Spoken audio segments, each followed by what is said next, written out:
नमस्कार, मैं हूं निमी और आपका स्वागत है बिहार आवर में। बढ़ते हैं बिहार की 25 अहम खबरों की ओर। Bihar BEd entrance examination 2021। Bihar के बीएड कॉलेज में प्रवेश परीक्षा की तारीख जारी, जाने पूरी प्रक्रिया। बिहार में सरकारी और निजी बीएड कॉलेजों में नामांकन के लिए प्रवेश परीक्षा की तिथि तय कर दी गई है। सीईटी बीएड संयुक्त प्रवेश 30 मई को होगी। इसके लिए राज्य भर में सेंटर बनाए जाएंगे। प्रवेश परीक्षा के लिए आवेदन की प्रक्रिया 11 अप्रैल से शुरू हो जाएगी। इस परीक्षा के माध्यम से करीब 35,000 सीटों पर नामांकन होगा। सीईटी बीएड प्रवेश परीक्षा कराने की जिम्मेदारी ललित नारायण मिथिला विश्वविद्यालय को दोबारा से दे दी गई है। विश्वविद्यालय के स्टेट नोडल पदाधिकारी प्रोफेसर अशोक कुमार मेहता ने बताया कि परीक्षा लेने की प्रक्रिया शुरू कर दी गई है। आवेदक विश्वविद्यालय की वेबसाइट पर जाकर आवेदन कर सकते हैं। परीक्षार्थी 7 मई से आवेदन कर सकते हैं। विलंब शुल्क के साथ 8 से 10 मई तक आवेदन लिया जा सकेगा। बिहार बोर्ड 10वीं रिजल्ट के बाद 11वीं स्ट्रीम चुनने के लिए इंपॉर्टेंट टिप्स। बिहार विश्वविद्यालय परीक्षा समिति की ओर से 10वीं रिजल्ट का सोमवार 5 अप्रैल 2021 को जारी कर दिया गया है। बिहार बोर्ड मैट्रिक रिजल्ट के बाद छात्रों का ध्यान अपने जीवन के सबसे अहम फैसले पर होगा। 10वीं में पास होने वाले छात्र उस मोड़ पर होते हैं जब उन्हें अपने भविष्य के लिए एक संभावित दिशा का चयन करना होता है। यानी 11वीं कक्षा में चुनी हुई स्ट्रीम भी उनके करियर की दिशा तय करती है कि वे किस फील्ड में आगे की तैयारी करेंगे। 10वीं की स्ट्रीम भी महत्वपूर्ण। वर्तमान शिक्षा व्यवस्था में 9वीं के से छात्रों की कोई न कोई स्ट्रीम चुननी होती है। ऐसे में 11वीं में काफ़ी हद तक छात्र वही स्ट्रीम चुनते हैं जो 10वीं में उनके पास रहती है। जैसे साइंस स्ट्रीम का छात्र साइंस लेता है, आर्ट्स स्ट्रीम के छात्र 11वीं में आर्ट्स में एडमिशन लेते हैं। कई स्कूलों में ऐसे भी नियम होते हैं जिनके उनके पास शिक्षक छात्रों को रिकमेंड करते हैं और उनका एडमिशन किस स्ट्रीम में दिया जाना चाहिए। ऐसे में पेरेंट्स और छात्र अपने क्लास टीचर से स्ट्रीम चुनने में मदद ले सकते हैं। जेएनयू में 24 छात्रों समेत 27 को हुआ कोरोना। विश्वविद्यालय प्रशासन ने दिए ये आदेश। कोरोना से बचाव के तहत घोषित बंदी के बाद जवाहरलाल नेहरू विश्वविद्यालय जेएनयू परिसर को वापस खोलने की प्रक्रिया जारी है। इसी बीच जेएनयू परिसर में कोरोना संक्रमण के मामले सामने आ रहे हैं। जेएनयू परिसर में वर्तमान में कोरोना संक्रमण के 27 मामलों की पुष्टि हुई है, जिनमें से 24 छात्र शामिल हैं। इसके बाद अब विश्वविद्यालय प्रशासन ने छात्रावास में कोरोना प्रोटोकॉल का पालन सुनिश्चित करने के लिए निगरानी तेज करने का फैसला किया है। गौरतलब है कि जेएनयू परिसर में कोरोना संक्रमण के अब तक 281 मामले सामने आ चुके हैं, जिनमें से 5 लोगों की संक्रमण की वजह से मौत भी हो चुकी है। इसमें कर्मी और उनके परिवारजन शामिल रहे हैं। बीपीएससी एएओ भर्ती 2021। बिहार सरकार में असिस्टेंट ऑडिट ऑफिसर की 138 भर्तियां, जाने योग्यता, चयन परीक्षा समेत खास बातें। बिहार लोक सेवा आयोग ने राज्य सरकार में वित्त विभाग के ऑडिट डायरेक्टर में असिस्टेंट ऑडिट ऑफिसर के 138 पदों पर भर्ती के लिए नोटिफिकेशन जारी किया है। इन पदों के लिए आवेदन की प्रक्रिया बीपीएससी के आधिकारिक वेबसाइट bpsc.bih.nic.in पर 17 अप्रैल से शुरू होगी। आवेदन की अंतिम तिथि 15 मई 2021 निर्धारित की गई है। कुल 138 पदों में 54 अनारक्षित हैं। मुख्य परीक्षा में सफल उम्मीदवारों को इंटरव्यू के लिए बुलाया जाएगा, जो कि 150 अंक का होगा। फाइनल मेरिट लिस्ट मुख्य परीक्षा व इंटरव्यू में प्राप्त अंकों को जोड़कर बनाई जाएगी। बिहार में कोरोना विस्फोट। अब बिना मास्क रेल कार्यालय या परिसर गए तो देना होगा 500 रुपये जुर्माना। रेलवे स्टेशन परिसर में अब बिना मास्क के जाने वाले यात्रियों या रेल कर्मियों को जुर्माना देना पड़ेगा। रेलवे कार्यालय में बिना मास्क जाने पर लोगों को बतौर जुर्माना 500 रुपये देने पड़ेंगे। प्लेटफॉर्म पर भी बगैर मास्क पर पाए जाने पर 500 रुपये जुर्माना लगेगा। कोरोना के बढ़ते संक्रमण को रोकने के लिए ऐसा किया जा रहा है। ये बातें पूर्व मध्य रेल के महाप्रबंधक ललित चंद्र त्रिवेदी ने वेबिनार के माध्यम से आयोजित संवाददाता सम्मेलन में कही। उन्होंने यात्रियों से कोविड मानकों का 100% अनुपालन करने की अपील भी की है। कोरोना से रेल कर्मियों की भीड़ के बचाव में महाप्रबंधक ने कहा कि पायलट, गार्ड, टीटीई समेत हमारे जितनी भी फ्रंटलाइन कर्मचारी है, उनमें से अधिकांश को वैक्सीनेट किया जा चुका है। साथ ही पूर्व मध्य रेल में जितने भी रेलवे अस्पताल है, वहाँ कोरोना की वैक्सीन पर्याप्त मात्रा में उपलब्ध है। रेल कर्मियों को वैक्सीन दी जा रही है। मुंबई से प्रवासी मजदूरों को लेकर आज दानापुर जाएगी स्पेशल ट्रेन। एक दिन पहले मिले थे 17 कोरोना पॉजिटिव। मुंबई से आज यानी शनिवार एक स्पेशल ट्रेन दानापुर आ रही है। ईस्ट रेलवे के सबसे अधिक प्रवासी मजदूर हैं जो अपने घर लौट रहे हैं। रेलवे प्रशासन के अनुसार दानापुर रेलवे स्टेशन पर ट्रेन से आने वाले सभी यात्रियों की कोरोना टेस्ट की व्यवस्था की गई है। जिन मरीजों में बीमारी की पुष्टि होगी उसे अशोका पाटलिपुत्र स्थित आइसोलेशन सेंटर में भेज दिया जाएगा। बता दें कि एक दिन पहले ही शुक्रवार को मुंबई से पटना लौटी स्पेशल ट्रेन में 17 कोरोना पॉजिटिव मरीज मिले थे। मुंबई में special train Danapur railway station पर शनिवार की रात 11:30 बजे आएगी। रेलवे स्टेशन के प्लेटफॉर्म नंबर 1A पर ट्रेन को रोका जाएगा और यहीं पर 15 काउंटर भी बनाए गए हैं। अधिकारियों का कहना है कि शनिवार की दोपहर का यहां तक व्यवस्था कर दी जाएगी, जिसमें यात्रियों को लंच पैकेट और पानी मिलेगा। शुक्रवार को स्वास्थ्य विभाग एवं रेलवे के द्वारा संयुक्त रूप से प्लेटफॉर्म नंबर 1 पर 8 जगहों पर और स्क्रीनिंग पॉइंट बनाया गया है, जहां किसी भी ट्रेन से उतरने वाले यात्रियों की जाँच की जा रही थी। पोस्ट ऑफिस अकाउंट में पैसा जमा करने और निकालने पर लगेगा चार्ज, जाने क्या है नियम। पोस्ट ऑफिस स्कीम के एक ऐसा इन्वेस्टमेंट है जहां बड़ी संख्या में लोग अपना इन्वेस्ट कर सकते हैं। इसकी बड़ी वजह यह है कि सिक्योरिटी के साथ बेहतर रिटर्न। इंडिया पोस्ट के हालिया अपडेट के अनुसार महीने में पोस्ट ऑफिस में सिर्फ 4 बार ही नकद निकासी की जा सकती है। इसके बाद आपको प्रत्येक लेन देन पर 0.05% का शुल्क देना पड़ेगा। हाल ही में सरकार की तरफ से एक नोटिस जारी किया गया था जिसमें ब्याज दर घटाने की बात भी कही गई थी, लेकिन अगले ही दिन इसे वापस ले लिया गया। जन धन खाता खोलने में निजी बैंक फिसड्डी, सरकारी बैंकों ने 3 करोड़ तो प्राइवेट ने सिर्फ 55,000 खाते ही खोले। मोदी सरकार ने अपने पहले कार्यकाल में प्रधानमंत्री जन धन योजना की शुरुआत की थी। इस योजना के तहत देश के गरीबों का खाता जीरो बैलेंस पर बैंक पोस्ट ऑफिस में खोला जाता था। देश में 31 मार्च 2021 तक 42 करोड़ से अधिक जन धन खाते खुल चुके हैं, लेकिन इसमें निजी बैंक बहुत पीछे हैं। वित्त मंत्रालय के आंकड़ों के मुताबिक पिछली वित्त वर्ष यानी 2020-21 में सरकारी बैंकों ने 3 करोड़ के करीब जनधन खाते खोले, वहीं निजी बैंकों ने सिर्फ 55,000 के करीब ही खाते खोले हैं। इतना ही नहीं, पिछली वित्त वर्ष में निजी बैंक ने करीब 50,000 खाते कम खोले। सरकारी योजनाओं के लिए बेहद अहम इस खाते में निजी बैंकों की दिलचस्पी बेहद कम है। बिहार में बिजली उपभोक्ताओं को राहत, अब स्मार्ट मीटर के लिए नहीं लगेगी सिक्योरिटी मनी। बिहार में लग रहे स्मार्ट बिजली मीटर में लोगों को अलग से सिक्योरिटी मनी नहीं देनी होगी। जिन उपभोक्ताओं का पहले से मीटर लगा हुआ है वही सिक्योरिटी मनी स्मार्ट मीटर में भी एडजस्ट हो जाएगी। बिहार विद्युत विनियामक आयोग ने उपभोक्ताओं को ये राहत दी है। बिजली कंपनी की ओर से सिक्योरिटी मनी को लेकर विनियामक आयोग के समक्ष याचिका सौंपी गई थी। कंपनी की दलील थी कि सिक्योरिटी मनी आम मीटर के लिए ली गई थी। स्मार्ट मीटर के लिए सिक्योरिटी मनी का अलग प्रावधान होना चाहिए। कंपनी ने अप्रैल 21 से ही इस व्यवस्था को लागू करने का अनुरोध किया था, लेकिन आयोग ने कंपनी की इस याचिका को खारिज कर दिया। आयोग ने कहा कि उपभोक्ता पहले से ही मीटर लगाए हुए हैं, मीटर बदलने का निर्णय कंपनी के स्तर का है, इसलिए उपभोक्ताओं पर अतिरिक्त बोझ दिया जाना सही नहीं है। इसलिए पहले से उपभोक्ताओं को जो सिक्योरिटी मनी दे रही है वही राशि स्मार्ट मीटर में भी शिफ्ट कर दी जाएगी। कंपनी अधिकारियों के अनुसार स्मार्ट मीटर को बढ़ावा देने के लिए कंपनी की ओर से उपभोक्ताओं को कई शिकायतें दी जा रही हैं। बकाया राशि 10 समान किस्तों में भी ली जा रही है। अब सिक्योरिटी मनी भी शिफ्ट की जाएगी। 3% छूट मिलने से उम्मीद है कि उपभोक्ता स्मार्ट मीटर लगाने में अधिक दिलचस्पी लेंगे। बिजली चोरी रोकने के लिए बिहार में लगाए जाएंगे 23.4 लाख स्मार्ट प्रीपेड मीटर। सार्वजनिक क्षेत्र की company energy efficiency services limited ने बिहार की 2 इकाइयों से राज्य में 23.4 लाख स्मार्ट प्रीपेड मीटर लगाने के लिए करार किया है। EESL ने शनिवार को बयान में कहा कि पहली बार है जब राज्य में इतने बड़े स्तर पर स्मार्ट प्रीपेड मीटर लगाए जा रहे हैं।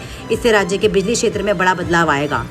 इस आशय के करार पर बिहार के बिजली मंत्री विजेंद्र प्रसाद यादव की मौजूदगी में हस्ताक्षर भी लिए गए। यादव ने कहा कि बिजली क्षेत्र को बड़ा तकनीकी और वाणिज्य नुकसान झेलना पड़ रहा है।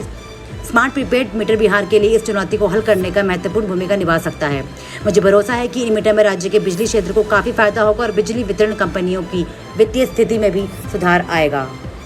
कोरोना की दूसरी लहर युवाओं को निशाना बना रही है। जाने क्या कहते हैं कोविड-19 के ये डराने वाले आंकड़े। कोरोना की दूसरी लहर क्या युवाओं को निशाना बना रही है? कोविड-19 पर बने मंत्री समूह की बैठक में शुक्रवार को जो आंकड़े सामने रखे गए हैं उससे तो यही प्रतीत होता है। स्वास्थ्य मंत्री डॉक्टर हर्षवर्धन की अध्यक्षता में हुई इस बैठक में बताया गया कि कोरोना से सर्वाधिक प्रभावित 11 राज्यों में युवा आबादी चपेट में आई है। National centre for disease control के निदेशक सुजीत सिंह ने मंत्री समूह को अवगत कराया कि 11 सर्वाधिक प्रभावित राज्यों में संक्रमण के अधिकांश मामले 15 से 44 साल के आयु वर्ग के सामने आ रहे हैं। वहीं अधिकतर मौतें 60 वर्ष से अधिक उम्र के लोगों से हुई है। मौतों का रुझान तो पहले ही की तरह है, लेकिन संक्रमण के मामले युवाओं में तेजी से बढ़ते हुए दिख रहे हैं। बैठक में स्वास्थ्य मंत्री ने कहा कि 139 जिलों में 7 दिनों में, 8 जिलों में 14 दिनों में और 3 जिलों में 21 दिनों में कोरोना का कोई मामला नहीं दर्ज किया गया है। वहीं 63 जिलों में पिछले 28 दिनों में कोई भी नया केस सामने नहीं आया है। कूलर की हवा में आराम फरमा रहे हैं पटना चिड़ियाघर के बांध।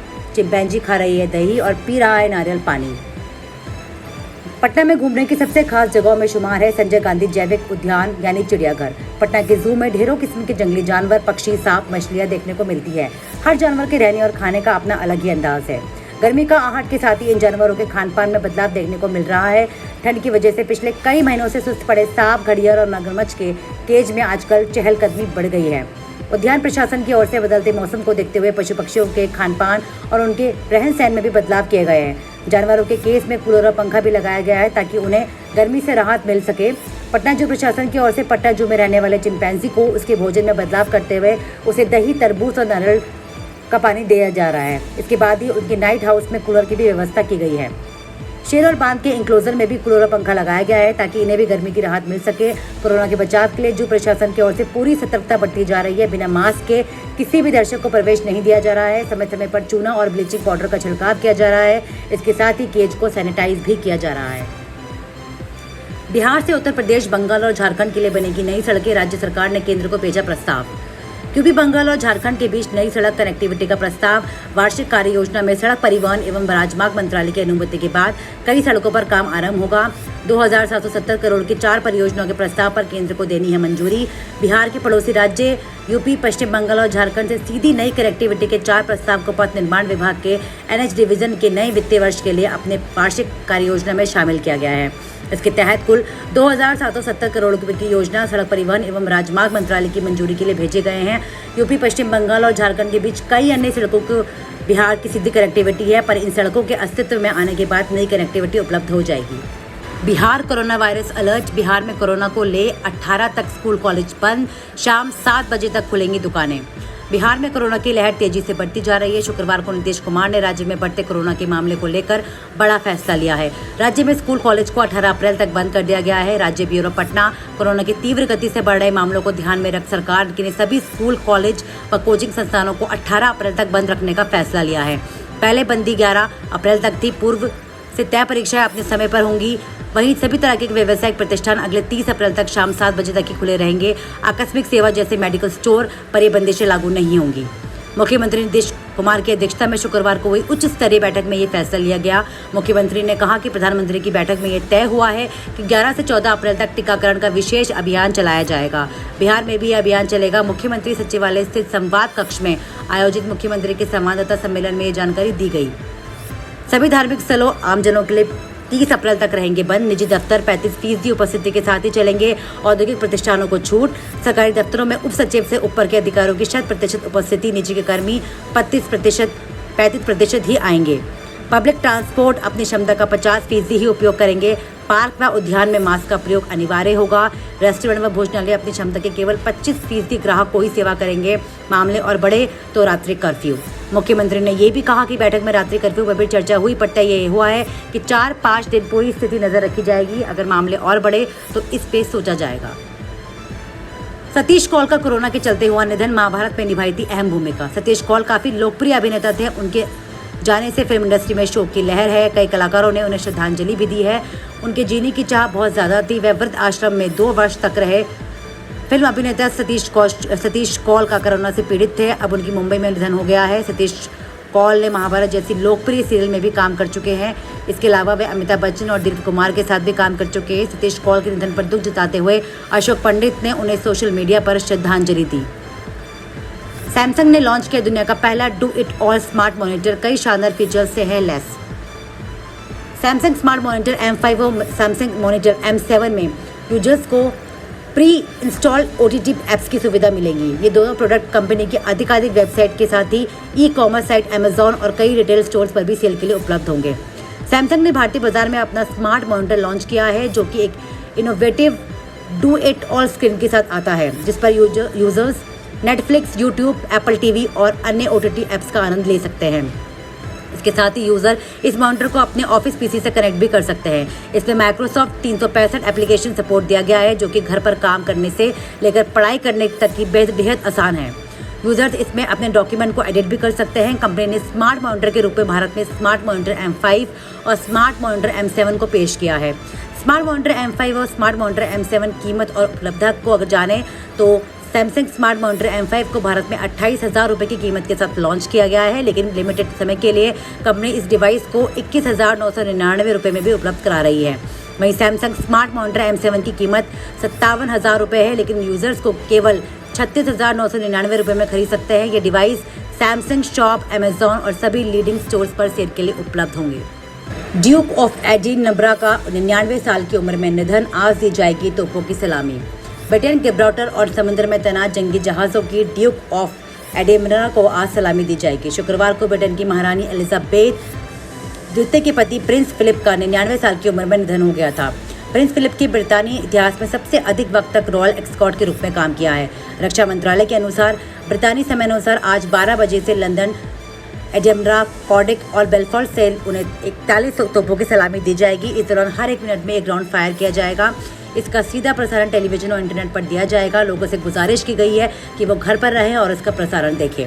ब्रिटेन की सभी सरकारी इमारतों पर झंडा ड्यूक ऑफ एडिनबरा के अंतिम संस्कार के लिए सुबह 8 बजे तक झुका रहेगा। बीबीसी के रॉयल संवाददाता जॉनी डायमंड ने कहा कि 4 देशों की राजधानी और रॉयल नेवी के ठिकानों से, जमीन से और समुद्र से दिन में ड्यूक ऑफ एडिनबरा की याद में उन्हें तोपों की सलामी दी जाएगी। उन्हें याद करने के लिए साथ साथ सेना में उनके योगदान, द्वितीय विश्व युद्ध में उनकी भागीदारी और फिर सेना में कई सालों तक हॉनोरेरी पद पर रहने के लिए उन्हें याद किया जाएगा। अमेरिका ने की चीन पर कार्रवाई, 7 सुपर कंप्यूटर ग्रुप को किया ब्लैकलिस्ट। अमेरिका ने चीन के 7 सुपर कंप्यूटर समूह को ब्लैकलिस्ट कर दिया है। अमेरिका का आरोप है कि ये समूह चीन की सेना के लिए सुपर कंप्यूटर बनाते हैं। बाइडेन प्रशासन की ओर से पहली बार कोई ऐसा कदम उठाया गया जिसमें चीन के लिए अमेरिकी तकनीक को प्राप्त करना और मुश्किल हो जाएगा। गुरुवार को 3 कंपनियों को और चीन की नेशनल सुपर कंप्यूटिंग सेंटर की 4 शाखाओं को अमेरिका ने ब्लैकलिस्ट करने का फैसला लिया है। इससे पहले ट्रंप प्रशासन ने भी दर्जनों चीनी कंपनियों पर प्रतिबंध लगाया था, क्योंकि इन कंपनियों पर अमेरिकी तकनीक को चीन की सेना के लिए इस्तेमाल करने का शक था। इसमें चीन की बड़ी फ़ोन बनाने वाली कंपनी ख्वाबे का नाम भी शामिल है। इससे पहले ट्रंप प्रशासन ने दर्जनों चीनी कंपनियों पर प्रतिबंध लगाया था, क्योंकि इन कंपनियों पर अमेरिकी तकनीक को चीन की सेना के लिए शामिल करने का शक था। इसमें चीन की बड़ी फ़ोन बनाने वाली कंपनी ख्वाबे का नाम भी शामिल है। कोरोना संक्रमण के मामलों ने तोड़े सारे रिकॉर्ड। पिछले 24 घंटे में 1.45 लाख से ज़्यादा नए केस, 784 की मौत। कोरोना संक्रमण के बढ़ते मामले चिंताओं को भी बढ़ा रहे हैं। शनिवार को कोविड के रिकॉर्ड 1.45 लाख से ज़्यादा नए मामले दर्ज किए गए हैं। ये एक दिन में आए संक्रमण के सर्वाधिक मामले हैं। कोरोना संक्रमण के बढ़ते मामलों में चिंताओं को बढ़ा रहे हैं। शनिवार को कोविड के रिकॉर्ड 1.45 लाख से ज़्यादा नए मामले सामने आए हैं। केंद्रीय स्वास्थ्य मंत्रालय के अनुसार देश में पिछले 24 घंटे में अब तक के सर्वाधिक 1,45,384 नए मामले सामने आए हैं। इसके बाद मृतकों की संख्या भी बढ़ गई है। ये लगातार चौथा दिन है जब कोरोना के मामले की संख्या 1 लाख से ज़्यादा है। अगर सिर्फ पिछले 5 दिनों की बात करें तो आज के मामले मिलने के बाद सिर्फ पिछले 5 दिनों में 6,16,850 नए मामले सामने आए हैं, जबकि 3,335 लोगों की मौत हो गई है। सबसे चिंताजनक बात यह है कि देश में कोरोना के एक्टिव मरीजों की संख्या 10 लाख के आंकड़े को पार कर दी गई है। यानी कि या तो डॉक्टरों के दिशा निर्देशों से होम आइसोलेशन हो या फिर अस्पतालों में भर्ती हो। कोरोना की दूसरी लहर में एक्टिव मरीजों की संख्या 10 लाख के आंकड़े को महज 57 दिनों में ही पार कर दी गई थी, जबकि पहली लहर में इस आंकड़े को पार करने में 98 दिनों का समय लगा था। वहीं वैक्सीनेशन अभियान भी अपनी पूरी क्षमता के साथ चलाया जा रहा है। दिल्ली में फिलहाल लॉकडाउन नहीं, कुछ पाबंदियां जरूर लगेंगी, अरविंद केजरीवाल। दिल्ली में कोरोना के बढ़ते मामलों के बीच मुख्यमंत्री अरविंद केजरीवाल आज खुद हालात का जायजा लेने के लिए सबसे बड़े कोविड अस्पताल LNJP पहुंचे। दिल्ली में कोरोना के बढ़ते मामलों के बीच मुख्यमंत्री अरविंद केजरीवाल आज खुद हालात का जायजा लेने के लिए सबसे बड़े कोविड अस्पताल LNJP पहुंचे। इस मौके पर उन्होंने मीडिया से बात करते हुए कहा कि एक तरफ हम लोगों को वैक्सीनेशन तेज करने की ज़रूरत है और दूसरी ओर संक्रमण को फैलने से बचने की ज़रूरत है। साथ ही हॉस्पिटल मैनेजमेंट को भी दुरुस्त करने की आवश्यकता है। उन्होंने कहा कि दिल्ली में कोरोना की ये चौथी लहर है। केस कम होने के चलते सिस्टम में थोड़ा ढिलापन आ गया था। उन्होंने कहा कि आज LNJP का सारा सिस्टम वापस देखा। जिस तरह से हमने मिलकर कोरोना को पिछली लहर में हराया था, उसी स्तर की तैयारी को वापस दिल्ली सरकार और सारे हॉस्पिटल मिलकर कर रहे हैं। अरविंद केजरीवाल ने कहा कि आज LNJP का मुआयना किया तो ज़रूरत है अस्पताल में उसे MS और डॉक्टर से बताया कि उन सारी चीज़ों को पूरा करेंगे और दिल्ली के लोगों को किसी भी तरह की तकलीफ नहीं होने देंगे। अगर कोई बीमारी होती है और वो हॉस्पिटल की ज़रूरत है तो हमारी पूरी कोशिश रहेगी कि उसे अच्छे से अच्छे अस्पताल की व्यवस्था मिले। वैक्सीनेशन पर बात करते हुए उन्होंने कहा कि वैक्सीनेशन को लेकर मैंने प्रधानमंत्री को चिट्ठी भी लिखी है।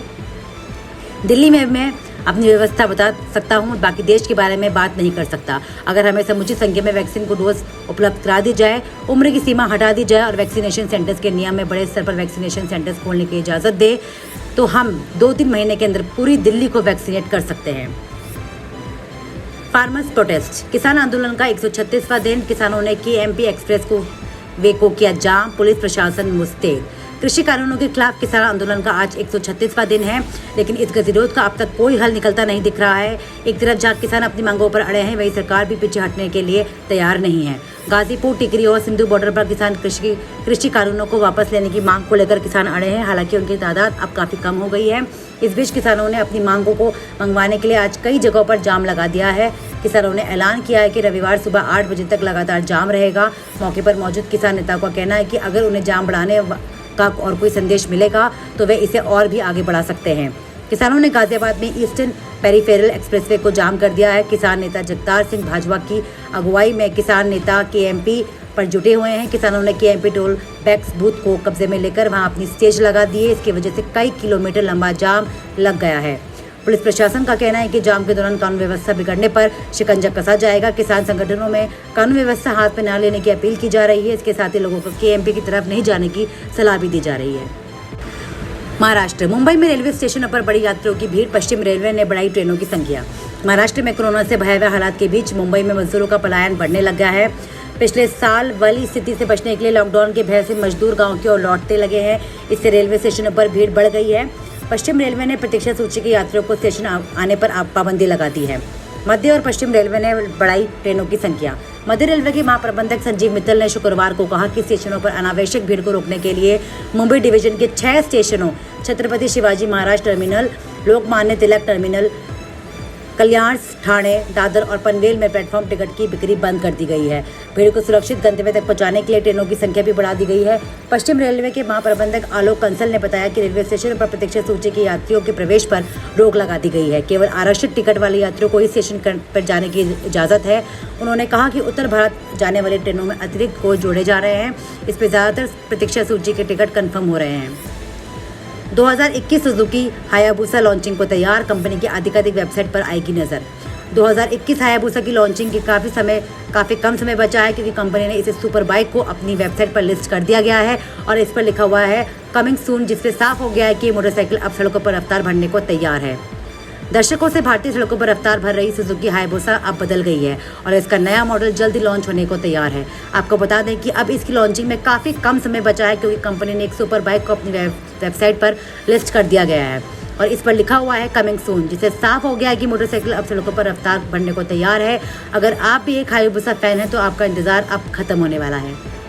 वर्ल्ड होम्योपैथी डे 2021, कोरोना से जंग में मददगार बनी होम्योपैथी, आप भी उठाएं फायदा।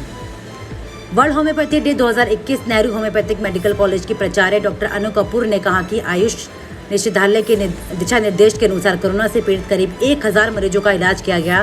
साथ ही आर्सेनिक एल्बम 30 भी वितरित की गई। कोरोना से जंग में होम्योपैथिक दवाइयां लोगों की प्रतिरोधक क्षमता मजबूत करने से लेकर इलाज तक में मददगार साबित हुई है। नेहरू होम्योपैथिक मेडिकल कॉलेज के अस्पताल में कोरोना के हल्के व मध्यम स्तर के संक्रमण से पीड़ित करीब 1000 मरीजों का इलाज हुआ। उनके इलाज में सिर्फ होम्योपैथिक दवाइयां इस्तेमाल की गई। कोरोना के खिलाफ अब भले ही असरदार टीके उपलब्ध हो गए हों, लेकिन फिर भी कोरोना का संक्रमण बढ़ते ही रोग प्रतिरोधक क्षमता बढ़ाने के लिए होम्योपैथिक दवा के लिए लोग अस्पताल पहुंचने लगे हैं। नेहरू होम्योपैथिक मेडिकल कॉलेज की तरफ से कोरोना से बचाव के लिए सामुदायिक स्तर पर भी लोगों को दवाइयां दी जा रही हैं। होम्योपैथी के डॉक्टर कहते हैं कि चिकित्सा पद्धति कोरोना के गंभीर इलाजों के में भी मददगार है। कुछ इस अंदाज में एक शख्स ने पढ़ी कुमार विश्वास की सबसे चर्चित कविता, ट्वीट किया, इसे कहते हैं नशीली प्रस्तुति। एलोपैथी के साथ होम्योपैथी की दवाई देने से करीब 30-40% मरीजों में सुधार देखा गया और कई मरीज वेंटिलेटर से भी वापस घर आए। उन्होंने कहा कि कोरोना के शुरुआती संक्रमण के बाद करीब 15,000 लोगों पर एक अध्ययन किया गया, जिन्हें कोरोना से बचाव के लिए 3 दवाइयां प्रतिदिन 14 दिन तक लगातार लेने की सलाह दी गई। इसके बाद 14 दिन के अंतराल पर दवाइयां दोबारा लेने की भी सलाह दी गई। इन दवाइयों के आर्सेनिक एल्बम 6, लाइकोपोडिस 30 व अन्य दवाएं शामिल थी। कोरोना से बचाव में इसका अच्छा असर देखा गया है। इस अध्ययन के परिणाम को देश में नियामक एजेंसी को सौंप दिया गया है और कंट्रोल ट्रायल करने की मांग भी की गई है, ताकि लोगों को इसका फायदा मिल सके। National safe motherhood day, pregnancy में इन 8 चीज़ों से बिल्कुल दूर रहें। नेशनल सेफ मदरहुड डे की इस मौके पर हम आपको बता रहे हैं प्रेगनेंसी की अवस्था में महिलाओं को क्या करना चाहिए और क्या नहीं। साथ ही ये भी जानें कि प्रेग्नेंट महिलाओं को किन चीज़ों में दूरी बनाकर रखनी चाहिए। ज़्यादातर महिलाएं अपनी सेहत को लेकर काफ़ी लापरवाह होती हैं। कोई भी दुख तकलीफ होने पर वे खुद को नज़रअंदाज कर देती हैं, लेकिन प्रेगनेंसी एक ऐसी अवस्था है जब उन्हें काफ़ी सावधानी बरतनी चाहिए और अपनी सेहत का भी ख्याल रखना चाहिए। आखिर वे अपने साथ साथ अपने अंदर एक और ज़िंदगी को पाल रही होती है। हालांकि कई महिलाओं को ये भी लगता है कि प्रेगनेंसी के दौरान उन्हें क्या करना चाहिए और क्या नहीं करना चाहिए। आज नेशनल सेफ मदरहुड डे है और इस मौके पर आइए जानते हैं प्रेग्नेंट महिलाओं को क्या करना चाहिए और क्या नहीं, साथ ही उन्हें किन किन चीज़ों से दूर रहना चाहिए। स्ट्रेस और टेंशन, स्मोकिंग और drinking, coffee, high heels, heart बात से दूरी, खुद से दवाइयाँ ना खाएं, एक्यूपंक्चर और मसाज, बिल्ली, जी हाँ, प्रेगनेंसी की अवस्था में बिल्ली से दूर रहना चाहिए। अगर आपने घर में बिल्ली पाली हुई है तो उससे सावधान रहे। दरअसल बिल्ली के मल में टॉक्सोप्लाज्मा नाम का एक पैरासाइट होता है, जिसकी वजह से जानवरों से लेकर पक्षियों और मनुष्यों में टॉक्सोप्लाज्मोसिस नाम का एक इन्फेक्शन हो सकता है। इस इन्फेक्शन की वजह से प्रेगनेंसी में काफ़ी समस्या हो सकती है। आज की खबरों में इतना ही। आगे की खबरों के लिए हमारे साथ जुड़े रहे। चैनल को सब्सक्राइब करना ना भूलें। स्वस्थ रहे, सुरक्षित रहे। धन्यवाद।